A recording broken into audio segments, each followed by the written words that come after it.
Hello viewers, এখানে দেখতে পাচ্ছেন কতগুলো পেঁপে পচে পড়ে আছে।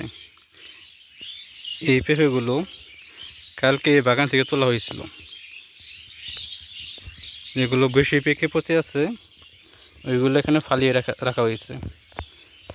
এইগুলো এখন আমি নিয়ে আমার মুরগিকে খাওয়াবো। মুরগি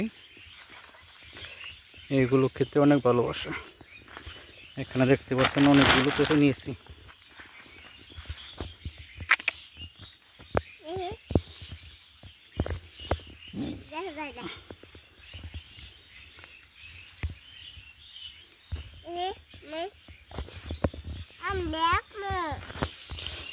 অতিরিক্ত পাকার কারণে এই পেঁপেগুলো নষ্ট হয়ে গেছে। এই জন্য এই পেঁপেগুলো বেচার অযোগ্য। এই পেঁপেগুলো নিয়ে